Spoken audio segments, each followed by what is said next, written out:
Ouais, un balma, salam alaikum, salam alaikum. Ah, ça a été tout bien. Nada fait. On a voulu tellement de dos. Aïe. Allah c'est on fait le programme de la gélée, on va mal pour un animal programme. O kuna funa jumɛn n'o ye kati kan ye bi sɔgɔmada joona na an wulila n'o ye o kunnafoniya k'a fɔ ko a tɛgɛra bi kuma bɛɛ an kɔni an ye kunnafoni dilaw ye an ye kunnafoni ɲininaw ye an wulila ka si ma sisan komi an yɛrɛ bɛ duguta sen kan ɲininiw kɛlen kɔ an bɛna bɔ ka maliyɛndenw kunnafoniya situation bɛ cogo min an bɛ don minɛ komi bi Bobo e bɛ se ka jumɛn fɔ an ye bi kati ko kan. Musa ka nin ɲininkali ɲana n bɛ maliyɛn bɛɛ fo ka dugawu ɲini maliyɛnw fɛ ka maliyɛnw yɛrɛ fɛnɛ ka dugawu kɛ maliyɛn bɛɛ ye an ka dugawu kɛ jamana ye an sigilen bɛ ni nin ye quoi mɔgɔ 49 minɛla mɔgɔ kelen o baara de ye nin an y'a fɔ n ko an y'a yira k'a fɔ le peuple ivoirien le peuple malien an k'an tɛgɛ di ɲɔgɔn ma quoi faut ka diɲɛ wuli an tɛ se ka ban ivoirien na Mali ni ko ye Mali sɔrɔ ko ye Côte d'Ivoire de sɔrɔ mais mɔgɔ minnu b'u yɛrɛ bila Faransi ka jɔnya juru kɔnɔ an n'olu de don an n'an balimaw tɛ quoi Musa bi sɔgɔmada joona in na fajiri seli wagati kati kan kɔnɔna la véhicule piégé voiture piégée fila an bɛ se k'a fɔ ten a y'i kunda a donnen kan kɔnɔ a y'i kunda sɔrɔsiw n'u denw n'u balimaw bɛ si yɔrɔ min na ale ni magasin d'armement fɛnɛ bɛ yɔrɔ min o ni an ka président n'o ye Assimi ye o n'o ka so ni ɲɔgɔn cɛ c'est à 300 mètres e jateminɛ kɛ a bɛɛ donnen don ɲɔgɔn na Musa y'i kunda kan kuma min na k'a bɛ se a kɛ i n'a fɔ détonateur automatique de tun b'a la mobili yɛrɛ ye détonation yɛrɛ déclenché automatiquement a yɛrɛ ma yan'a ka se a ka cible ma Musa ka Mali finitigiw fo depuis kunu fo bi an ni attaque bɛ ɲɔgɔn na donc maliyɛnw k'a dɔn k'a fɔ nin tɛ sɔrɔsi ko ye quoi nin kɛra kuma min na détonation mankan fɔlɔ wulila yɔrɔ min na tu sens que l'armée malienne est une armée professionnelle o yɔrɔnin bɛɛ la éléments ye calme observé a ye mun kɛ à 3 minutes encore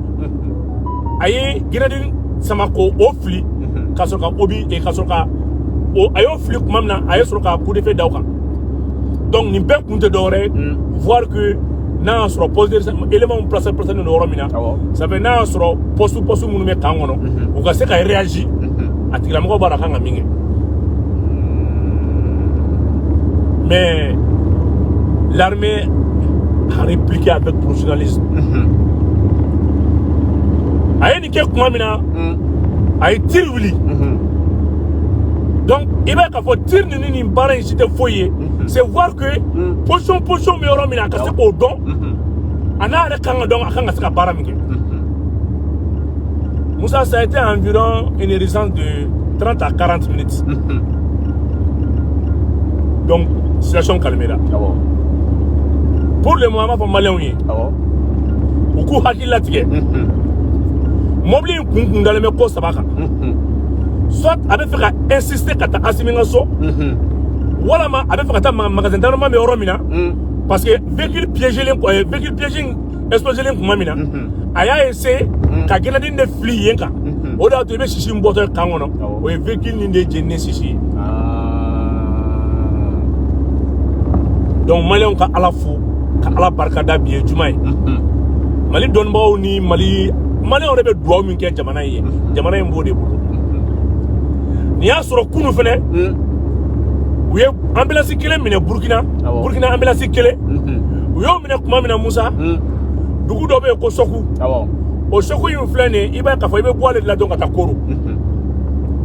i bɛ bɔ ale de la ka taa Koro u ye ambulance in fɛnɛ ta bombe k'a kɔnɔ mototigi caman bɛ kɔfɛ maintenant u bɛ fɛ ka mun kɛ parce que n'i bɔra Sɔku n'i donna Koro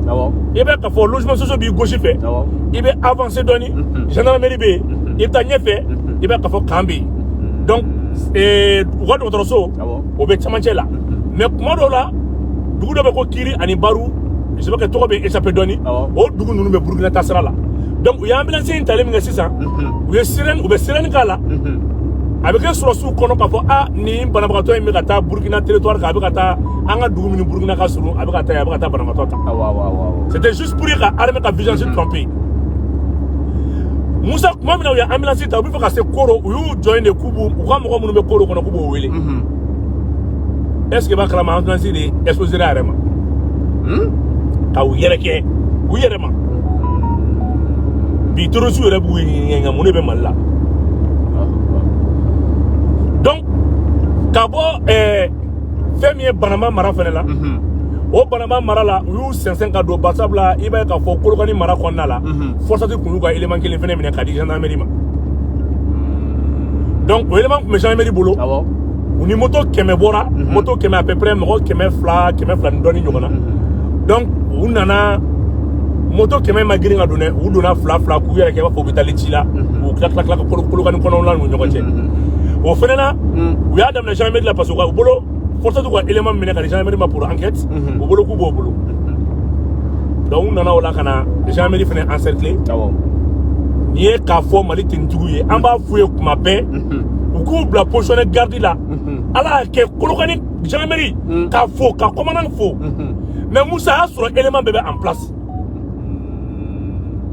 gendarme bɛ kalan dɔ kɛ ko DOT défense opérationnelle territoriale et défense opérationnelle territoriale mais ne y'a fina ale la a b'i bila i bɛ surface min kɔnɔ i b'o de défend ça fait i yɛrɛ bɛ yɔrɔ min a b'i i b'o de kalan o bɛ défend cogo min na i b'o de kalan mais u ye kan na kori de mais ne y'a fina gendarme ye mɔgɔ hakɛ min jugu la c'est trop c'est trop u ye élément kelen de blessé u ka sɔrɔ k'u fili fana ka b'o la ka taa forçati kan kɔnɔna la tiri ye mɔgɔ 2-3 ɲɔgɔnna sɔrɔ donc an b'a ye k'a fɔ douanzan fana ta kɛra tan o fana tun ye véhicule piégé o nana vers le côté nord-ouest du poste de commandement et du poste de contrôle o fana nana k'a kɛ tan donc k'a fɔ Assimi ye jamana tɛ mara ni négociation ye Colonel Assimi jamana tɛ mara ni réunion ye jamana tɛ mara i nana fanga la ni fanga de ye wa i bɛ fanga baara de kɛ i y'a daminɛ cogo min na i bɛ taa n'o de ye mais i bɛ ka taa bolo min kan Mali ka hɛrɛ tɛ nin na e yɛrɛ ka hɛrɛ tɛ nin na négociation dɛ sigikafɔ nin kɛra tan an tɛ démocratie kɔnɔ état d'urgence décrété k'a daminɛ 21h fo 6h du matin ni malien min y'a dɔn t'o kun bɔ Mali kɔnɔ fɔlɔ mɔgɔ minnu bɛ ka nin baara kɛ u bɛ kɔnɔna la déjà bɔcogo t'u bolo bɔcogo kelen t'u bolo na ou bien parce que n'i ye jateminɛ kɛ forçati élément minnu kun donna olu kun ka baara kun tɛ dɔwɛrɛ foyi ye k'an attaquer de élément minnu kun bɛ sɛbɛn élément ni marifa minnu kun donna o marifa in saisira ka ban an ye minɛ minnu saisi Mali territoire kan o marifa in de kun ka baara ye ka nin tiɲɛni tɔw dafa o donc n'i ye k'a fɔ toujours le gouvernement malien a raison donc mɔgɔ kana fɔ ko Mali bila ka diplomatie tiɲɛ Mali ye dugu wɛrɛ sɔrɔsi minɛ Mali ma dugu wɛrɛ sɔrɔsi minɛ bɛɛ b'a dɔn même le peuple ivoirien Mali hinɛ b'u la bi min bɛ ka kɛ Mali la bi nin tɛ ivoirien yɛrɛ fɛ la koyi nin tɛ ivoirien yɛrɛ fɛ la koyi n'an ko an bɛ MINUSMA gɛn an b'an sigi ni nin ye n'an ko an bɛ Faransi gɛn an b'an sigi ni nin ye ni mɔgɔ ye nin kɛ maliyɛnw ka fugariya ye e de ye fugari ye mɔgɔ si t'a bolo bɔ tubabuw bolo ou bien k'i bolo bɔ mission Nigérienne bolo k'i tɛ sigi ni nin attaque ninnu ye bon n'a y'u to yan o ka jugu ni nin u tun bɛ ni ɲɔgɔnnaw de kɛ Koro Bankas est ce que b'a kalama camancɛ bolo kan donc u tatɔ mun filɛ nin ye dɛ u ka mɔgɔ minnu tilatilalen don o de tɔ wo kɔlɔlɔ ye nin Assimi tɛ se k'a fɔ k'a bɛ jamana mara ni k'a fɔ k'a bɛ ka jamana mara ni légèreté n'a y'a kɛ a bɛ maliyɛn bɛɛ ka vie don danger la donc négociation dɛ nin ye i bɛ maliyɛnw ka vie de lajɛ i bɛ maliyɛnw de lajɛ bi maliyɛnw y'i soutenu u kɛr'i fɛ maliyɛnw ma k'i fɛ dɔ wɛrɛ kama u kɛr'i fɛ i ye jamana minɛ ni bolo min kan donc n'i bɛ baara min kɛ bɔ démocratie minɛn kɔnɔ i ka jamana de lajɛ fɔlɔ dictature wo démocratie wo ni min bɛ se ka Mali sumaya i b'o de kɛ fɔlɔ et c'est pas parce que i b'a fɔ ko Ivoire ou bien fɛn dɛ i ni CEDEAO bɛɛ de bɛ ɲɔgɔn na Assimi i ni CEDEAO bɛɛ de bɛ ɲɔgɔn na mɔgɔ minnu donna Sénégal kɛnɛ fɛnɛ fɛ o dɔnnen don depuis plus de 2 mois